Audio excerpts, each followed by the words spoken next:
Boa noite. Começando um pouquinho antes, mas hoje é uma semana especial, né? Semana de família, a gente está na nossa família da casa, uma semana muito importante para a nossa casa. A gente gostaria de agradecer o Sandro pela música, pela harmonização antes da palestra, né? E dando continuidade aqui, a gente vai passar a palavra para a Lívia, nossa companheira aqui da casa, para ela poder fazer uma apresentação, uma prece e orientações. Bom. Boa noite, gente. Boa noite. Nós estamos então realizando a Semana da Família do ano de 2018. E essa semana ela é organizada por nós da equipe da evangelização infantil da nossa casa. Por isso que a gente está vindo todas as noites fazendo essa apresentação, né, dos oradores, né? No caso, eu fiquei muito feliz com a Sandra, viu? Nossa, menina, tem que cantar. Já está convocada para o ano que vem, viu? Então, a gente agradece a sua boa vontade, o seu carinho de saúde.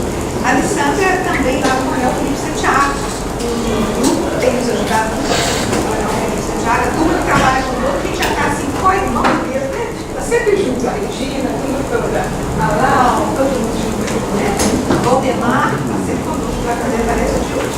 Muito obrigada, viu, Miguel?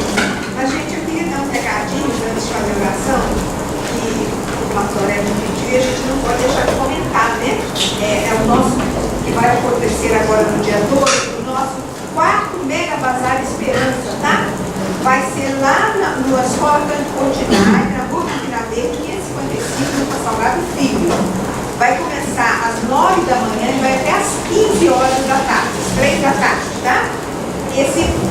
toda a arrecadação daria lá para todas as atividades do Lar Espírita Esperança. Então a gente está convocando, porque vai ter coisas assim muito boas para a gente presentear as mães, né, aos amigos, depois esses mesmos amigos e namorados também, que vem 12 de junho aí, vai ter muita coisa interessante. Então, vê se você dá uma passadinha por lá, convidem os amigos para irem, é bem interessante, tá? Dia 12, lá na escola da Universidade. Nessa mesma escola, no dia 26 de maio, nós vamos ter o Arraial do Célia. A nossa festa junina pela primeira vez em maio.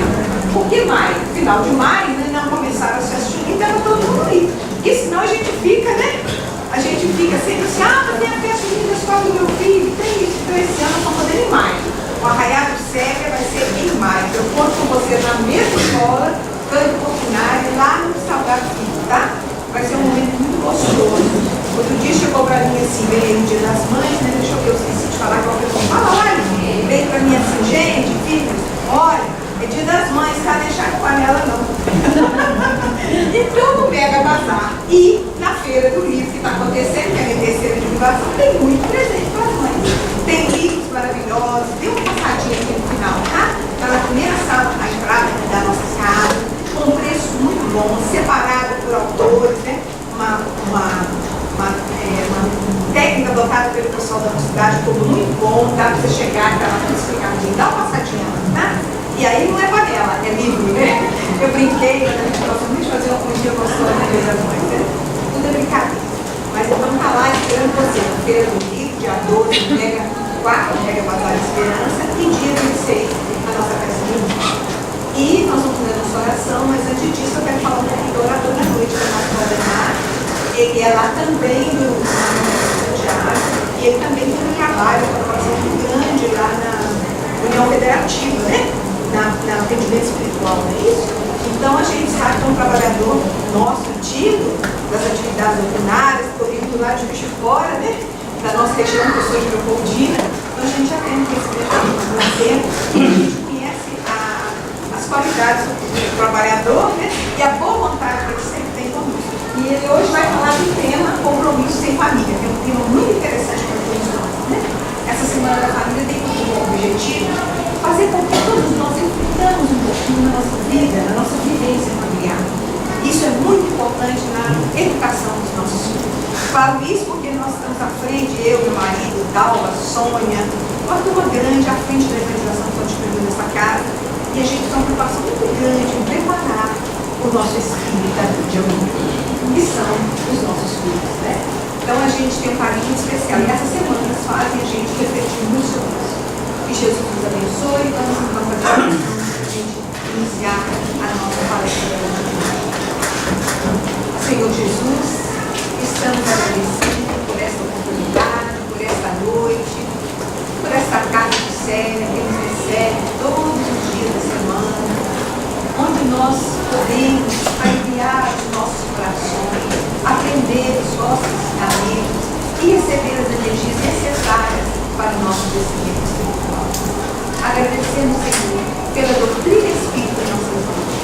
E te pedimos abençoar o nosso companheiro, Valdemar, na noite de hoje, para que ele possa ser incluído dentro daquilo que preparou, trazendo aos nossos corações aquilo que realmente nós temos necessidade para o acalento, para um pouco de paz interior, que nos faça refletir sobre a nossa postura perante a vida, de acordo com o vosso projeto. Obrigada, Senhor Jesus, que essas bênçãos se estendam aos nossos familiares, aos familiares de todos que aqui se encontram. Que possamos sair daqui com os nossos corações aquecidos, Senhor, da iluminação feita pelos vossos ensinamentos e pelos vossos evangelhos. Muito obrigada, Senhor Jesus, e seja conosco hoje, agora e sempre. Que assim seja.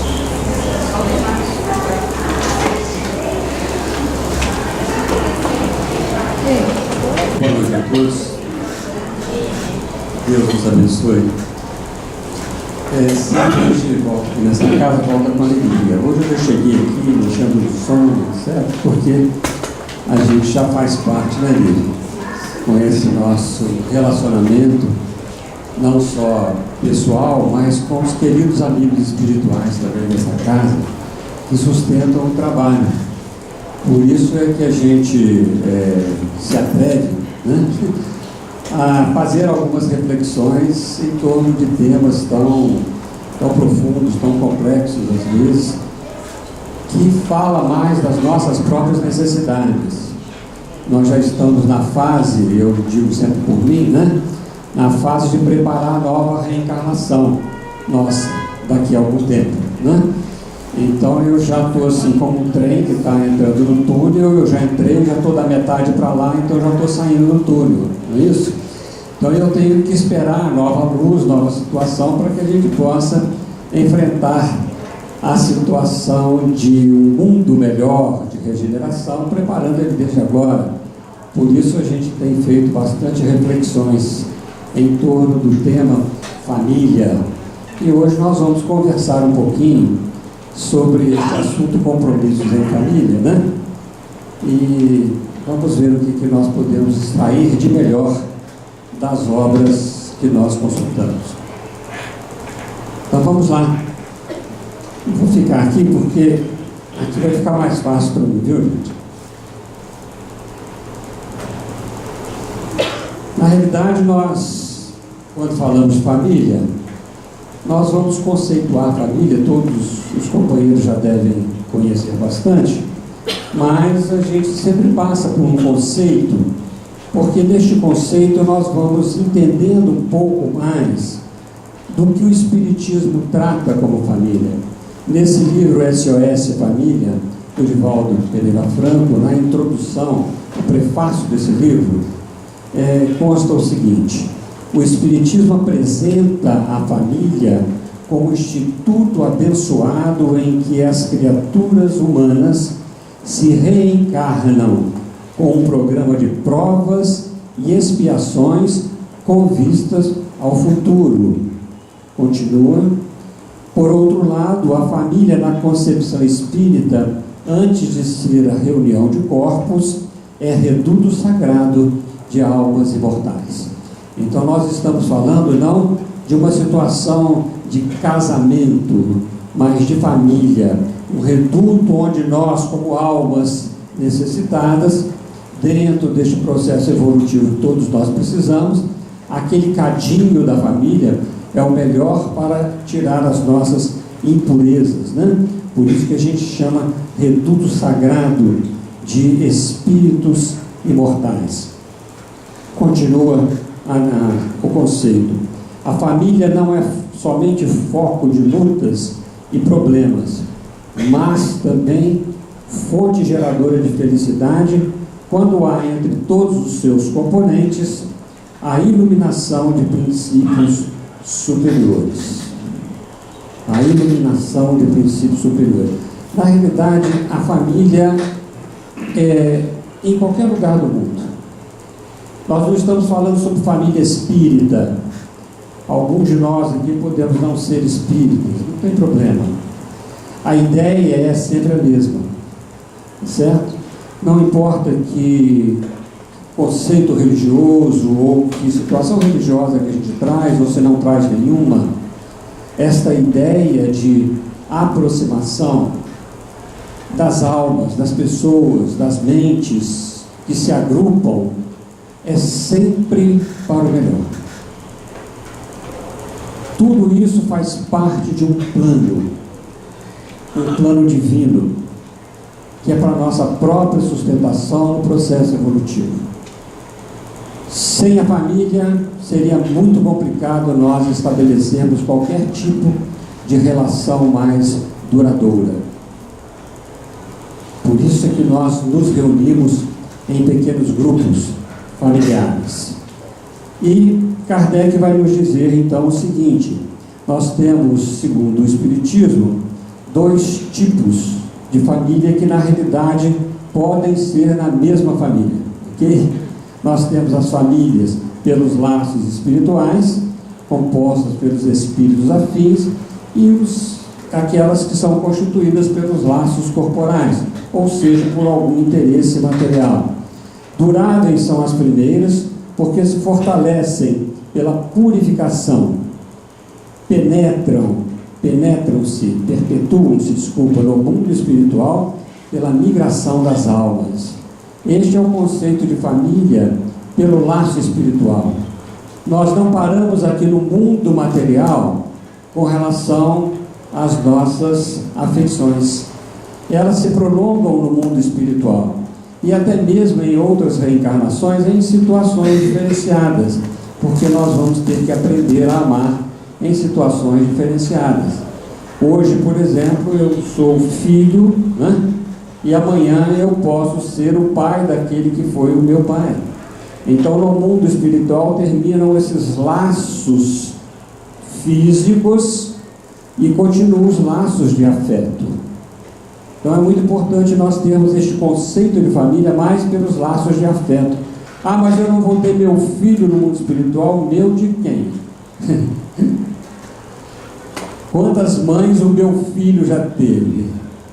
Quantos pais o meu filho já teve? E sei lá se nesta encarnação eu sou pai dele, na outra eu fui mãe, lá ele vai me reconhecer como? Então, nestas situações, nós temos que verificar os laços da alma mesmo. Expandindo os laços da alma, sempre fica mais fácil trabalhar esses laços espirituais. Mas na mesma família, podem ser que nós tenhamos as pessoas que nos ligam, né, no sentido familiar, pelos laços corporais apenas. São frágeis esses laços, frágeis como a matéria, que se deteriora, que se destrói. Muitas vezes nós temos alguns companheiros no mundo familiar nosso, e que depois a gente nem sabe, porque simplesmente foram laços corporais. E como nós falamos laços corporais, nós estamos falando assim, por exemplo, de determinadas pessoas que apenas o título corresponde à família. Quantos são aqueles que, por exemplo, são cônjuges, né? Então esposo, esposa, marido e mulher, certo? E esses laços, eles se quebram. E às vezes nunca mais se encontram. Quantas vezes nós temos um parente, um tio, um avô, mas nós nem sequer nos lembramos dele, porque são os laços simplesmente corporais. Agora, quando nós temos ainda a lembrança daqueles que nos antecederam, inclusive, para a esfera espiritual, nós vamos, com tranquilidade, estabelecer outros laços. Então, na mesma família, nós podemos ter aqueles que simplesmente se interessam pelos laços materiais e outros pelos laços espirituais. Então ela extingue com o tempo. É um meio de evolução do espírito, nós não podemos esquecer, porque quando nós somos situados numa família, mesmo que seja pelos laços corporais, nós temos a necessidade de ter pelo menos uma coisa só, para a gente começar a aprender a amar. É o respeito. Não há amor se não houver respeito. Então, mesmo pelos laços corporais, o respeito é necessário, porque isso é da lei de justiça. Que se deve entender por justiça? Qual a definição de justiça? Está no Livro dos Espíritos, questão, se não me engano, 873. E os Espíritos vão responder. A justiça cada um respeitar o direito do outro. Ou seja, se nós não respeitamos o outro, o direito do outro, inclusive de errar, nós não estamos dentro dos padrões da justiça, muito menos do amor. Então são os laços que às vezes se desfazem, porque também não há respeito, não é isso? Eu tenho um familiar, que eu não vou contar quem é, né? Que um dia ele chegou para mim e falou assim: eu não gosto de você. Eu falei: mas eu gosto de você. Mas eu não quero você. Mas eu quero você. Mas eu não vou te amar nunca. Eu falei assim: mas eu não quero que você me ame, eu quero só que você me respeite. Acabou o problema. Acabou o problema. Aquele dia ele assustou. Eu só quero que você me respeite, eu não quero que você me ame. Porque sem o respeito ele não vai amar. Então nessas situações são laços corporais, certo? E às vezes são por interesses apenas materiais. Casa por dinheiro. Se for casar comigo, coitado, tem que desquitar depois, né? Tá certo?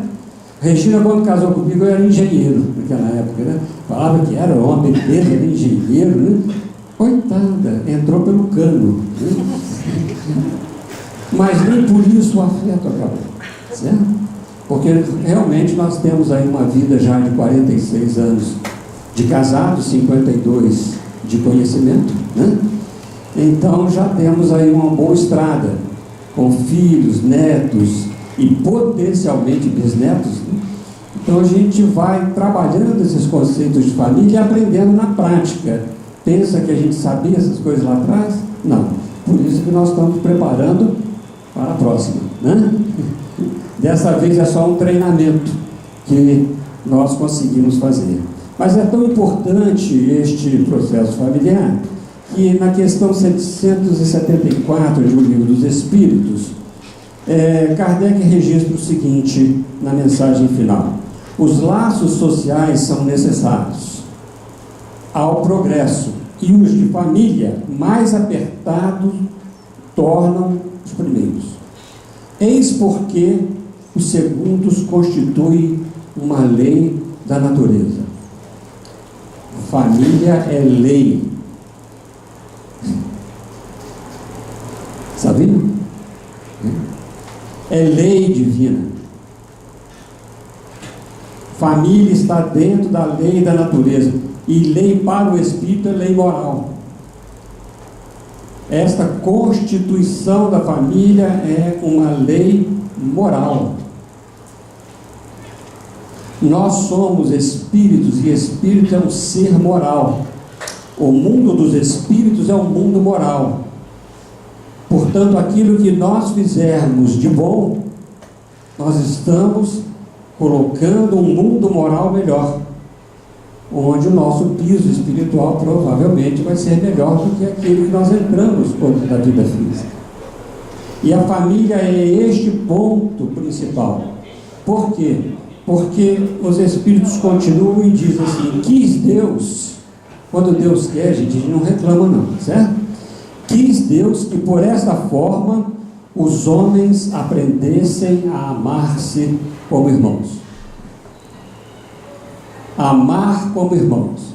Sair do amor eros, sair do amor filia, aquele amor amizade simplesmente, para aprender a amar com irmãos. Sair da situação das sensações para os sentimentos, que significa conjunto de qualidades morais. Portanto, nesta nossa caminhada, nós saímos das sensações físicas, laços físicos, para os laços espirituais reais, num campo de fraternidade. Aprender a amar como irmãos é treinar a fraternidade. Olha que beleza! Olha como o grupo familiar nos ensina isso. Até a nora, até o genro, que às vezes ele roubou minha filha, roubou meu filho, nada. Todos eles fazem parte desse nosso processo evolutivo. Aprender a amar como irmãos não é só aqueles que são a célula central do lar. É todo o sistema chamado família. A sogra, o sogro. Aliás, ninguém fala mal do sogro, né? Não sei porquê. Só da sogra, né? Não sei porquê, né, Lili? Elas são mães, gente. Quando ela é sogra, ela é mais mãe do que sogra. Porque para casar alguém, ela teve que ter um neném primeiro. Então ela é muito mais mãe do que sogra, né? Mas as sogras também são mães. E nós não podemos deixar de lembrar, principalmente neste do segundo domingo de maio, né? Mas para quê? Para que a gente possa aprender a amar uns aos outros como irmãos. Este é o grande ponto da família. Por isso que nós nos reunimos em grupos pequenos, porque é muito fácil a gente amar quem está longe, quem não nos aborrece, né? quem não cobra da gente, certo? Certa vez um companheiro nosso, familiar, chegou perto da mãe dele, a mãe dele espírita, né? E trabalhando, era médium e assim por diante, e fazia isso, fazia aquilo. Aí ela uma vez ela descascou com ele, xingou, né? Aí ele ficou tão nervoso com ela, falou assim: a senhora é espírita de porco, né? Aí ela caiu em si, sabe? Falei: meu Deus, o que eu estou fazendo? Se eu sou espírita, eu tenho que trabalhar muito mais em mim e não no outro, certo? Então este reconhecimento, né, de que somos espíritos imortais, e o outro é simplesmente um dos companheiros nossos de jornada, né? Como diz Rita Faulkner, não é isso? Então nós temos aí as novas concepções de família, certo? Que na realidade elas começavam por aquela família tradicional, modelo tradicional de família, pai, mãe e filhos, né? As famílias começam por aí, pai, mãe e filhos, certo? Mas de acordo com as situações que a gente vai observando na própria evolução, né? O modelo familiar ele mudou bastante. Nós temos novos modelos a partir de uma revolução sexual. Antes a mulher era muito reprimida, né? Depois ela passou a ficar muito liberada. Então, até a gente acertar essas coisas todas, não é isso? Nós vamos ter grandes desvios, não desvios morais, não estou dizendo isso, mas desvios dentro da ótica, vamos dizer, da própria situação morfológica que nós enfrentamos. Mas, a partir desta revolução, dos divórcios, das uniões homossexuais, das uniões não formalizadas, das adoções, passou a ter uma situação diferente do modelo de família. Muda aquilo que nós falamos antes? Muda o conceito de fraternidade? Muda a lei de amar como irmãos? Não. Entenderam? Então não importa. Pode ser a mãe solteira, não tem problema. Qual que é o problema? Na minha época, a mãe solteira era um problema, certo?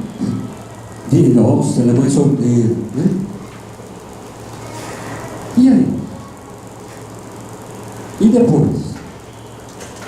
A gente criticava lá na juventude, aí vem a filha e tem um filho sendo solteira. Por isso nós temos que aprender a lidar com essas situações, desses novos modelos familiares, com tranquilidade, sem nenhum preconceito, né? Porque nós estamos aprendendo a nos amar como irmãos, ok? Vamos lá. Quem são os integrantes da família? Como ela se forma? Além do pai e a mãe, ou do casal, ou da associação de duas pessoas, né? Que vão, na realidade, determinar um processo familiar, porque uma pessoa sozinha não determina o processo familiar, ok? Tem que ter mais pessoas. Então, duas pessoas começam um processo familiar. Aí você tem, por exemplo, as crianças de tenridade. Quem são essas crianças? Quantos anos tem eu? 3 anos? Está uma beleza. Netinho da Lívia tem quanto? 18 dias. Olha que beleza, né? Quem são essas crianças? Que pacotinho é esse que chegou na sua casa? Né? Embrulhadinho lá, bonitinho, né, Lívia? Quem é que está ali? Criança de tenridade é uma beleza. A gente fala assim: olha que anjo. E tem razão de falar. Tem razão, ele tem razão de estar naquela situação. Inclusive nessa situação da reencarnação efetivada pelo nascimento, até o momento em que o espírito assume a sua identidade, a sua situação passada, O anjo da guarda está junto dele completamente. A gente vê aquele rostinho, né? Sorrindo lá. Olha só, está sorrindo para os anjos. Está mesmo. Porque nesse período o anjo da guarda está ajudando aquele espírito reencarnado,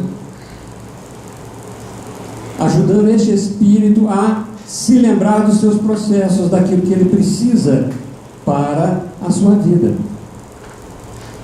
Eu não estou inventando não, gente, está na Revista Espírita. Okay? Não me pergunta a data, mas eu posso mandar depois. Agora, vai crescendo, né? Aí vem a primeira infância, certo? Já muda um pouco, porque aquela tenridade, aquele nenenzinho dos 18 dias, 1 mês, 2 meses, até começar a engatinhar e até começar a andar sozinho, aí já quer autonomia, né?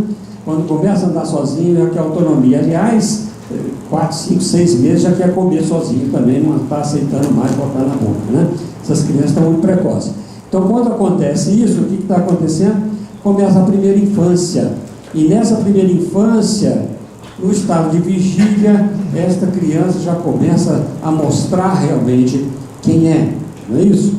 Na realidade, passa para a adolescência. Aí começa o bicho a pegar, né? Como diz Kardec, após a adolescência, o Espírito mostra realmente quem é, certo? Mostra a sua bagagem anterior, o que ele trouxe na mala mental. E começa então todo o processo de, às vezes, de rebeldia. Às vezes não, né? Mas depois, se formos adultos, quem são os adultos da nossa casa? Certo? Quem são essas pessoas? Depois, aqueles que são mais maduros, certo? Quem são esses todos que estão aí? Na realidade, são espíritos. Nós não podemos esquecer que todos que estão ali são espíritos imortais que têm um passado, as próprias necessidades, têm as habilidades, as dificuldades, as habilidades conquistadas, trazem necessidade de expiações. Ah, meu Deus! Nossos filhos, nossos netos, bisnetos, trazem necessidade de expiações de sofrimento. Sabiam disso? Né?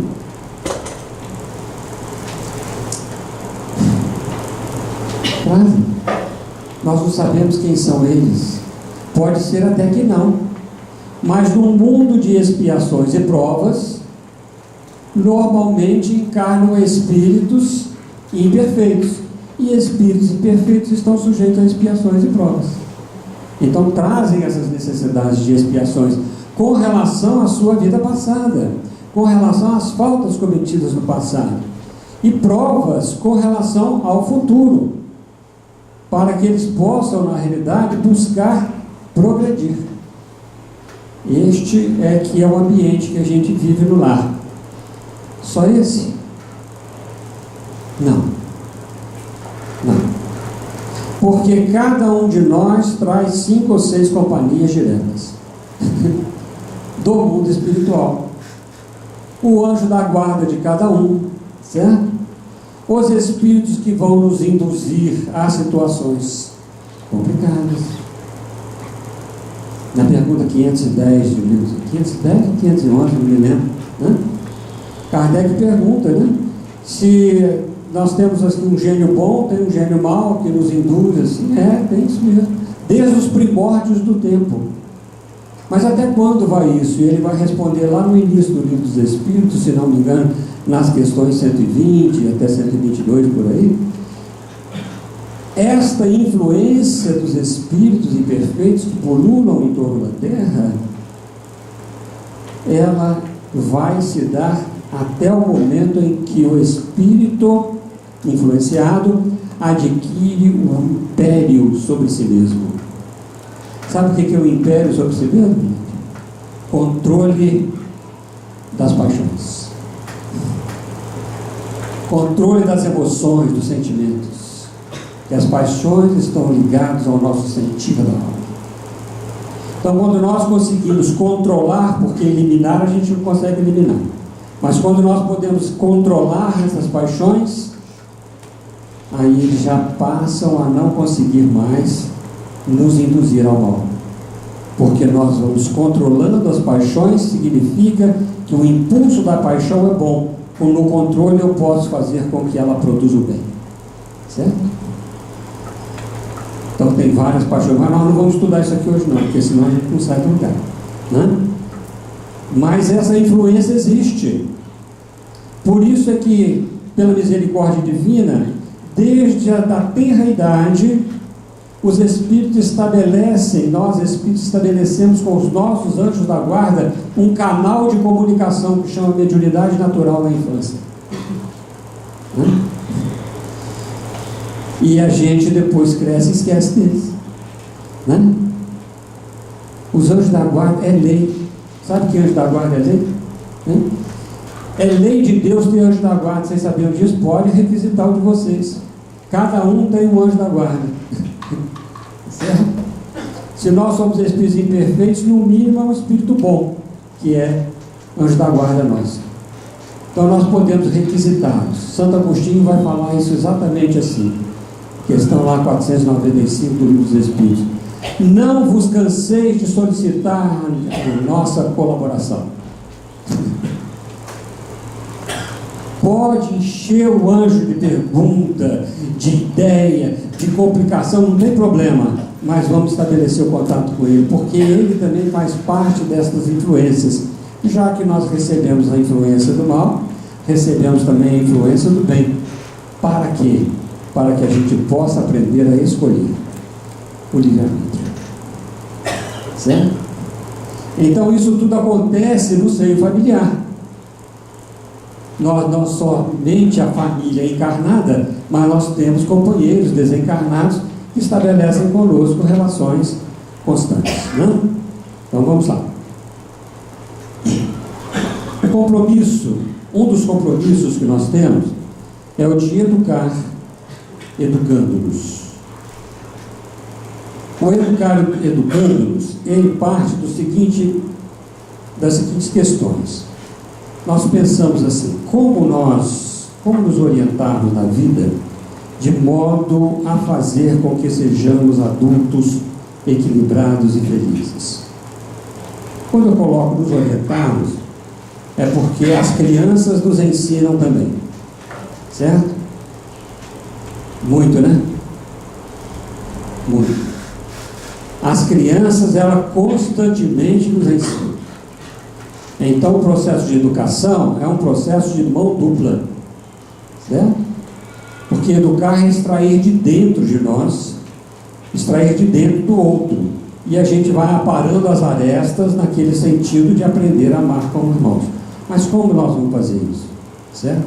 Outra pergunta, como demonstrar, aí já pertence mais aos pais, afeto e autoridade simultâneos? Né? Como nós demonstrarmos isso? Como a gente vai conseguir trabalhar essas situações? Ok? O que é o afeto? O que é a autoridade? Vamos primeiro na autoridade. O exercício da autoridade. Qual que é o exercício da autoridade? Nós precisamos de autoridade, gente, dentro de casa, na nossa família? Hein? Precisa de autoridade? Nós não precisamos de autoritarismo, mas precisamos de autoridade. Certo? Imaginemos o seguinte. Imaginemos um V aqui. Conseguiram ver? Né? Certo? Engenheiro adora fazer desenho. Mas imaginemos esse V aqui. Certo? Uma linha chama autoridade, a outra chama afeto. Certo? Quando é muito pequenininho, a autoridade é total. Tá? E o afeto também tem que ser muito próximo, muito total. Tenridade. Como é que é ali o negócio aí dos 18 dias? A criança tem que escolher? O 18 num mês. Escolhe? Não. Ok? Então essa autoridade, o afeto tem que estar muito próximo. Ali não tem espaço de manobra. vai crescendo. 5 anos. Né?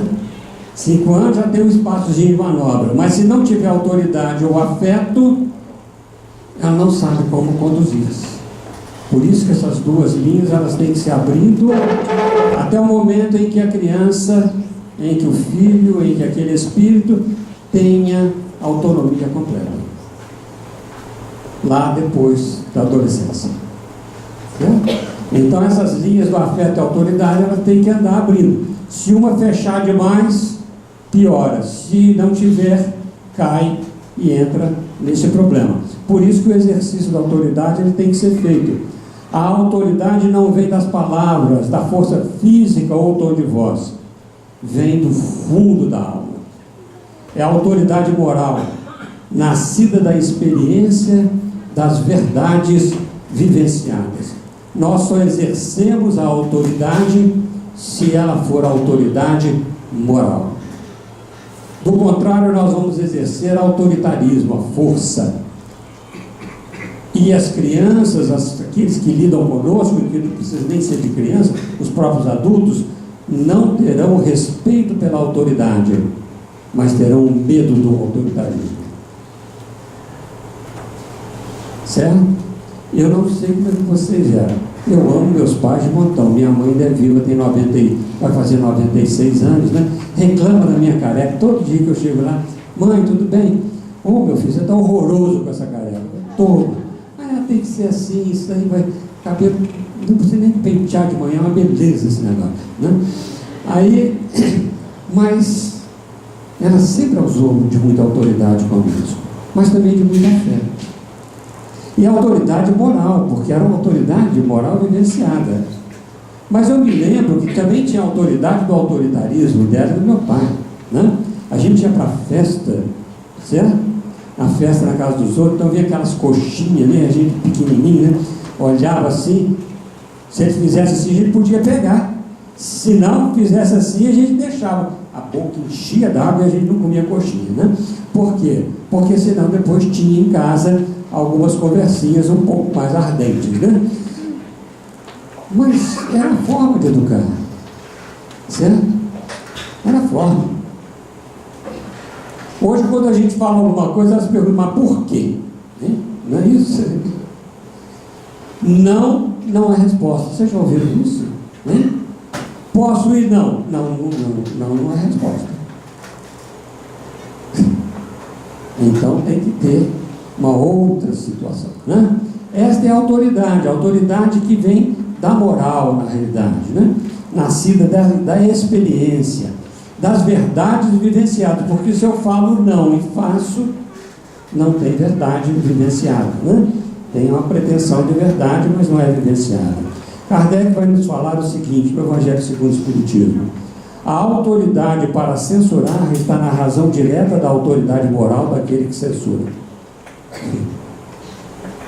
Então eu, para censurar alguém, quem quer que seja daquele quadrante, daquele tipo de pessoas que estão ao meu lado dentro da família, a autoridade ela deve ser, na realidade, moral, para que eu possa censurar, porque senão não há possibilidade. Aos olhos de Deus, a única autoridade legítima é que se apoia no exemplo que dá do bem. Então precisamos dessa linha da autoridade, sim, mas que tipo de autoridade eu vou dar? Tá certo? São reflexões. Por isso que eu falei que nós estamos treinando para a próxima reencarnação. Porque quanto autoritarismo nós já tivemos? Não vai, não conversa, não quero conversa, né? Aquelas coisas todas que a ignorância nos fazia. Mas nós estamos aprendendo agora. E aprender não é decorar. Aprender é colocar na alma essas coisas. Basta dizer que meus filhos falam assim: se você fosse meu avô. Porque o avô já está diferente, né? O avô já está transitando melhor nas situações. Eu sou avô de adolescente de 18 anos, não é isso? Então a gente transita muito melhor nessas relações, né? Sabe como conduzir o processo com mais tranquilidade. Mas se fosse com meu filho, aí a coisa já ia esquentar, era complicado. Na época que eu era mais jovem, naturalmente, né? por isso que a gente está treinando para a próxima, certo? Se nós temos a linha da autoridade traçada pela autoridade moral, nós vamos ver o afeto. Quando que nasce o afeto?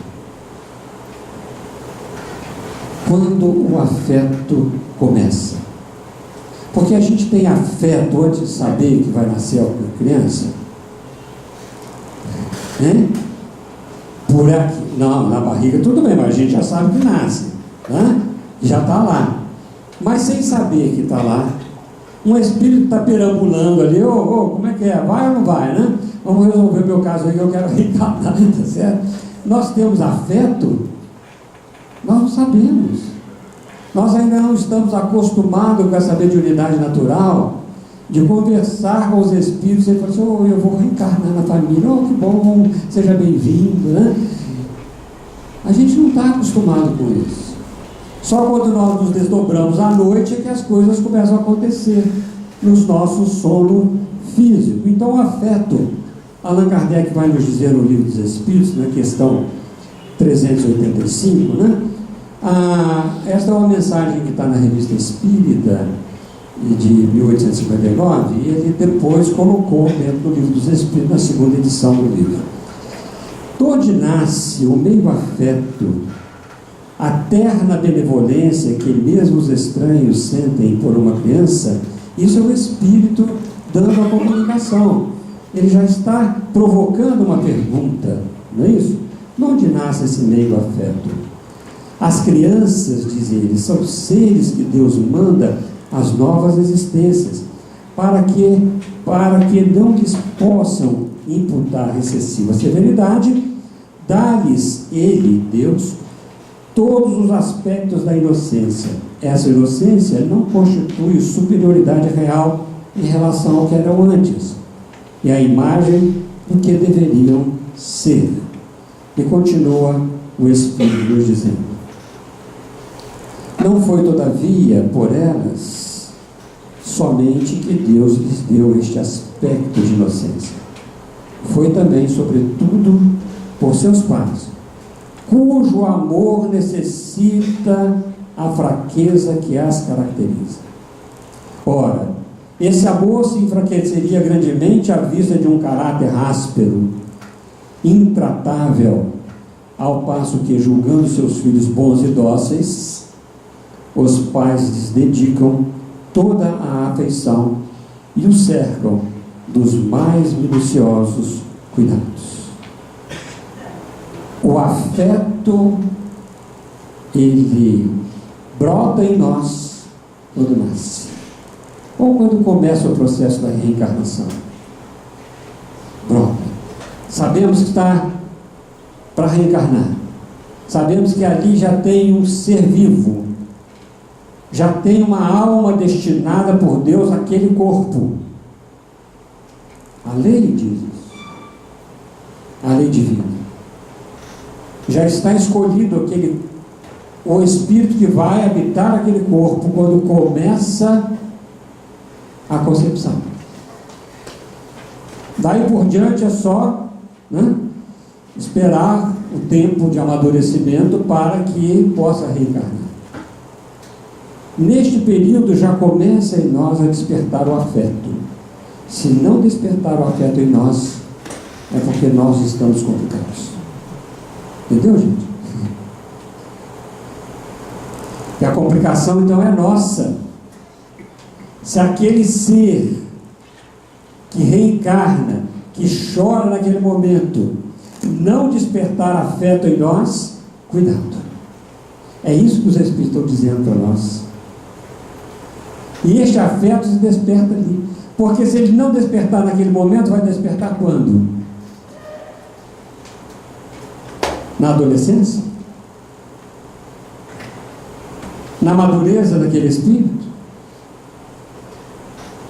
Então, se não despertar em nós, nós devemos buscar uma meditação da nossa parte para que a gente possa começar a aprender a amar. Alguma coisa acontece no meu coração, como diz o poeta, certo? Alguma coisa acontece, porque aquela criança não me despertou afeto. Quem é esse Espírito? O Espiritismo nos ensina que muitas vezes são complicados companheiros do passado, que nos desperta uma certa repulsa, uma emoção de repulsa, que Descartes chama de ódio. Se nos desperta essa emoção de repulsa, é porque nós temos complicados os nossos sentimentos em relação a eles. Aí vale o trabalho da nossa alma,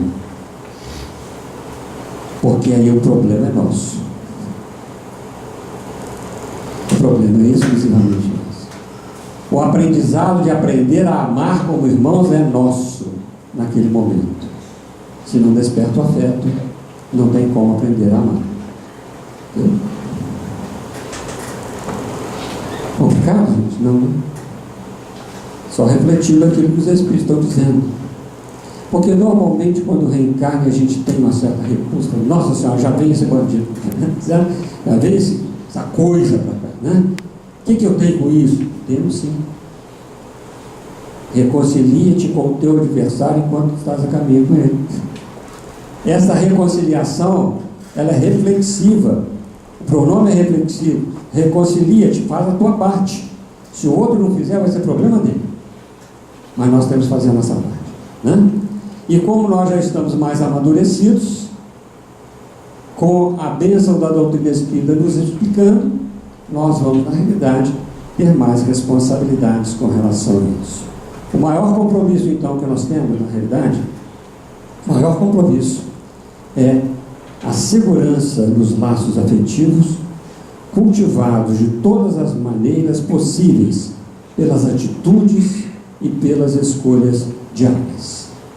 Esse é o compromisso de trabalhar este laço afetivo, porque a autoridade é muito fácil. E quando nós trabalhamos o afeto, a gente trabalha a moral junto. Com isso, ela vai se equilibrando nessas duas retas. E de todas as maneiras possíveis, pelas atitudes e pelas escolhas diárias. Não só no período inicial da reencarnação, mas até nós desencarnarmos. Se é que eles não vão furar a fila, certo? E nós estamos andando, né? 70, 75, 80, a gente está na fila lá para desencarnar. Mas tem gente que fura a fila. Tem filho que fura a fila dos pais.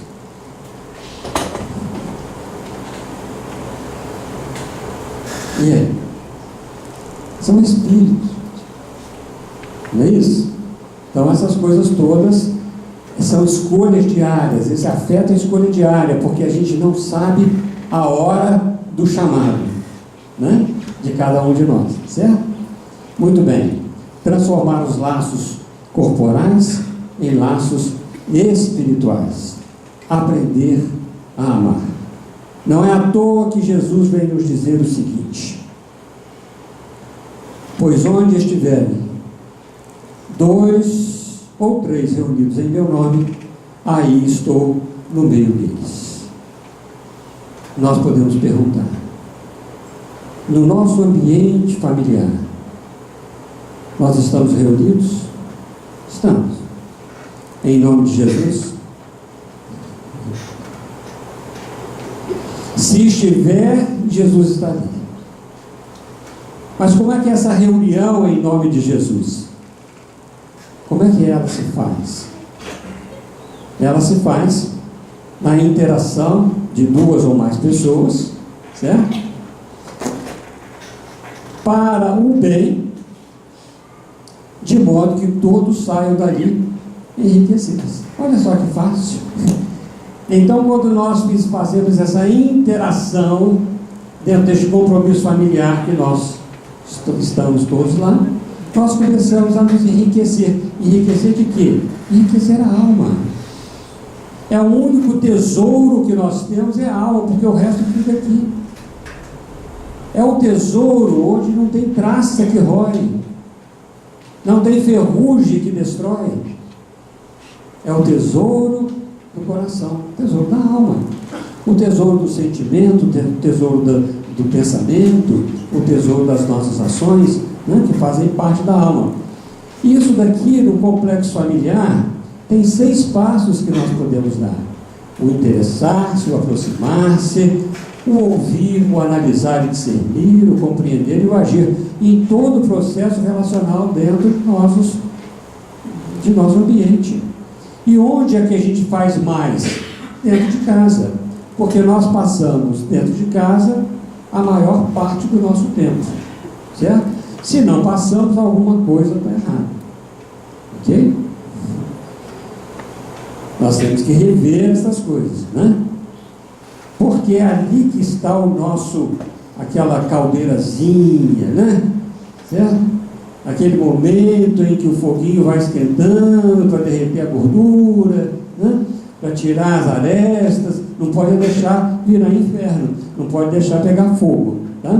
Por isso que esses passos de relacionamento, das relações familiares, eles são importantes, certo? E aí nós vamos começar. O que é o interessar-se em si? O que é interessar-se? Quem tem filho da idade aqui de 10 anos, 8 anos, né? Mais ou menos? Tem pouco gente? Olha, ele não tem 8 anos, olha que beleza, certo? Quando a gente está fazendo alguma coisa, e ele vem assim: pai, mãe, hein? E vai: agora não. Ou então, quando ele continua fazendo, a gente continua fazendo a nossa, né? Sem dar atenção, certo? O interessar-se é prestar atenção. Eu, por exemplo, tenho uma coisa: eu sou mono, né? Eu só sei fazer uma coisa de cada vez. Porque mãe tem essa vantagem, ela faz 4, 5 coisas de uma vez, mas pai não.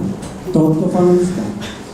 O pai, eu sou mono, eu só faço uma coisa de cada vez. Não tem... Então, se eu tenho que dar atenção, às vezes chegam meus netos agora, assim, peraí um pouquinho só, para aquilo que eu estou fazendo, pode falar, porque eu sou mono, tem estereofônico na aula, certo? Tem gente que tem 5.1 na aula, né? 5 canais e ainda tem mais um subwoofer. Eu não tenho essas coisas, certo? Então, na realidade, a gente precisa de dar atenção. O interessar-se é dar atenção devida, é o prestar atenção, né? É o colocar-se disponível para aquele momento. Então, o interessar-se precisa da disponibilidade, certo? Cultivar a prestabilidade que cativa, alivia e gera otimismo. Porque se a gente fala assim: depois eu faço, nunca mais eles pedem, eles vão pedir lá na rua. Depois eu digo, nunca mais eles pedem, querem conversar. Então a disponibilidade é isso. Veja que a gente encontra isso exatamente no Evangelho. E disse-lhe o Senhor em visão: Ananias, respondeu ele, eis-me aqui, Senhor. Quando Saulo foi perseguir Ananias, queria matar Ananias, e o Ananias foi lá e foi convidado por Jesus para recuperar a visão de Saulo, né? Naquele momento ele diz: eis-me aqui, Senhor, na hora, sem retrucar. Você fala: daqui a pouquinho, Senhor, espera aí um pouquinho só. Não tem espera não, eis-me aqui, Senhor. Esta é a disponibilidade, porque se Jesus está entre nós nas relações, qualquer momento, a nossa disponibilidade, nós temos que colocar: eis-me aqui, Senhor, para aqueles que estão junto conosco. É uma forma de aprender a amar, porque nós estamos aprendendo a amar. A gente não sabe amar, a gente está aprendendo. Porque quando fala amar, quando Jesus diz assim: amai-vos uns aos outros como eu vos amei, como ele amou, nós vamos saber fazer isso? Ou nós vamos ter que aprender a amar até um dia que a gente saiba amar como ele amou? Então é um processo de aprendizado, né? A disponibilidade, então, eis-me aqui, Senhor. Aproximação, nós precisamos de nos aproximar. Não basta simplesmente interessar-se, porque nós podemos nos manter distantes, né? Ternura e cordialidade, cuidados essenciais de afeto no dia a dia. Esta aproximação é boa, porque isso dá a oportunidade de um relacionamento maior, sempre. Sem aproximação fica a distância. Eu sou o maior e você é o menor. Se nós fosse na parábola do bom samaritano, o bom samaritano chegou ao pé do homem caído. Ao pé significa na mesma situação.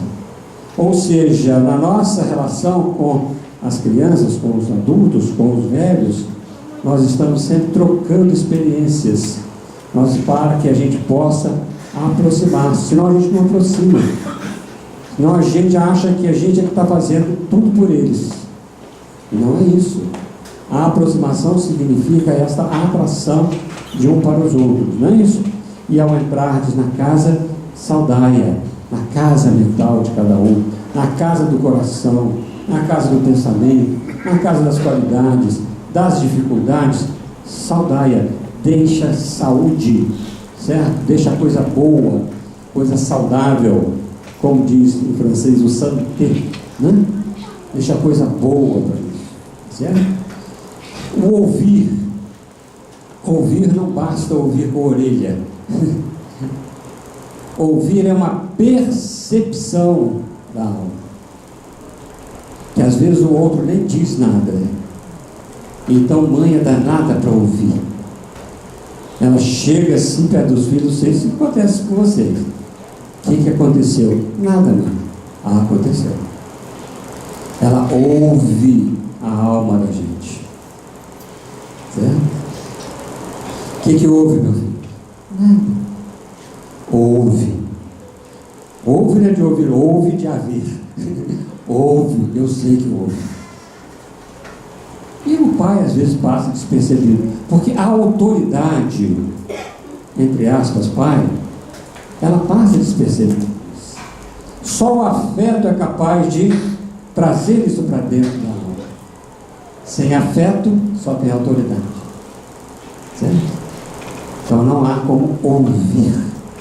Este processo de interagir por prestar atenção e dentro de uma vigília emocional, porque quando nós percebemos situações complicadas, nós temos que ter a nossa vigília emocional para que a gente saiba realmente como as coisas podem acontecer. Disciplina e atenção plena aos sentimentos. Eu, porém, vos digo que todo aquele que se encolerizar contra seu irmão será réu de juízo. Ainda temos a analisar e discernir, que não basta ouvir, é preciso de principalmente analisar. Valorização do bom e do belo, porque normalmente a gente pega um quadro desse, pinta uma pinta preta ali, e a gente pergunta: o que está vendo? Estou vendo a pinta preta. E o quadro branco? Não, o quadro branco não estava vendo, só estava vendo a pinta preta. Normalmente a gente fala assim: lembra que está vendo aquele cara que está sentado, aquele careca lá? Não sei, a gente passa a ser referência, viu, gente, quando raspa a cabeça. Aquele careca, aquele manco, aquele caolho, hein? Né? Passa a ser referência porque nós estamos vendo os defeitos. Lembra daquele indivíduo, como ele fazia com a esposa? A gente lembra do defeito. Né? Então, com os nossos filhos, com os nossos parceiros, com os nossos pais, nós devemos aprender a ver o belo, certo? O bom e o belo. Sintonia com a natureza divina do ser. Vós sois deuses. O meu eu interno, o meu Deus interno, vai entrar em contato com o seu Deus interno, de alma para alma. Certo? Este é o processo do analisar para discernir, né? Compreender, perdoar sempre. O perdão é a higiene da saúde do coração, porque não basta analisar e discernir, tem que compreender. E esta é um exercício que nós fazemos na alma constantemente. Por isso que Jesus disse: perdoai até 70 vezes, 7 vezes, que é um exercício diário de melhorar a nossa situação do sentir, dos nossos sentimentos. Continua a agir. chegamos no último passo, que seria o agir, ou seja, ser assertivo. É aquilo que nós falamos lá no início, saber falar a verdade, agir na verdade, sempre com sentimentos nobres, porque o ser assertivo é exatamente isso. Trabalhar a verdade em todos os nossos posicionamentos, não só nas palavras, mas também nas ações. Seja, porém, o vosso falar sim, sim, não, não.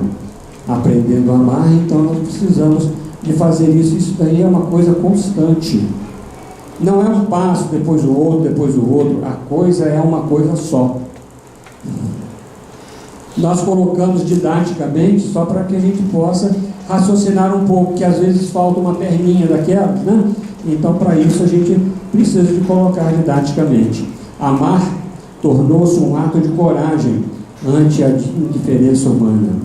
E Jesus nos disse: saudar-lhes somente aos vossos irmãos, que fazeis de especial? Não fazem também os gentios o mesmo?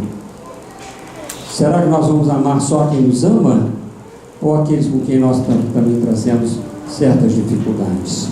Amar, então, passou a ser um ato de coragem. Nós precisamos ter coragem de amar.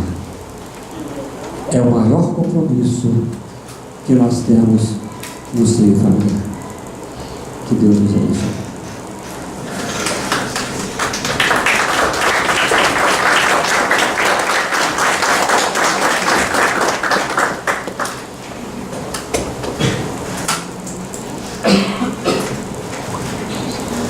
Gostaria de agradecer ao Valdemar pela palestra, né? Pelas lições aqui hoje transmitidas, né? Dando continuidade aqui, a gente vai ter um passe, tá? E vamos chamar o João Berto aqui para fazer a prece de encerramento, né? Vamos ver. E a gente passa por passe. Tem alguém aqui da casa pela primeira vez? Tá? Sejam muito bem-vindos.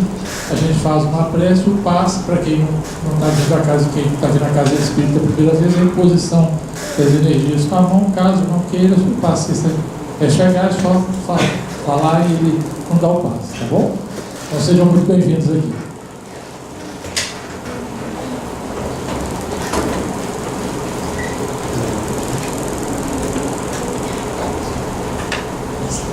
Vejam quanto a doutrina espírita enriquece a nossa vida com esses conhecimentos que o nosso querido companheiro Valdemar nos trouxe, extraídos todos lá dos fundamentos da nossa doutrina, que é o Evangelho de Jesus na sua pureza inicial. E nós nos sentimos felizados neste momento por termos sido lembrados destes conceitos tão preciosos que cada um de nós, a cada dia, deve sobre eles refletir. E por isso temos que agradecer a Jesus, o nosso Mestre amado, que sempre nos proporciona essas oportunidades benditas. E agradecer aos Espíritos amigos que nos auxiliam e nos intuem para que a gente consiga vencer estes desafios que estão sempre presentes em nossas vidas. Que possamos ter confiança em Deus, este Pai amoroso e bom, que sempre nos oferece aquilo que exatamente precisamos e nos coloca no lugar perfeito para que nós nos reconciliemos com a sua mão. Obrigado, Senhor. Obrigado, Jesus. Obrigado, amigos queridos espirituais que nos ajudam.